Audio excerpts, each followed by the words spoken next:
এই পৃথিবী তো অস্থায়ী, তবু কেন জানি এটাই জন্য সব কিছু মনে হয়। যেদিন আমার নিঃশ্বাস থেমে যাবে সেদিন আমি কারোর কাছে একটি দিন চেয়েও পাবো না। এই জীবনে সব হাসি, সব আনন্দ, সব চাওয়া পাওয়া সেদিন অর্থহীন হবে। আমার নাম ধরে ডাকবে, কিন্তু আমি সাড়া দিব না। আমার নামাজ, আমার রোজা, আমার দান সব সেদিন সামনে আসবে। যেদিন আল্লাহর দরবারে আমি একা দাঁড়াবো, কোনো বন্ধু, কোনো পরিবার, কেউ থাকবে না। আমার আমলনামা, তাতে কি লেখা আছে? কি উত্তর দেব আমি আল্লাহকে?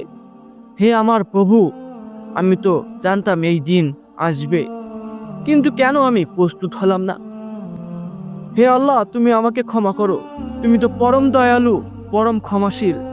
আমাদের এই জীবনের প্রতিটি মুহূর্তই মূল্যবান। সময় থাকতে নিজেকে বদলে নেন। পরকালে সেই ভয়াবহ দিনে আল্লাহ যেন আমাদেরকে সবাইকে ক্ষমা করে দেন। আমরা সকলেই বলি আমিন। আসসালামু আলাইকুম ওয়া রাহমাতুল্লাহি ওয়া বারাকাতুহু।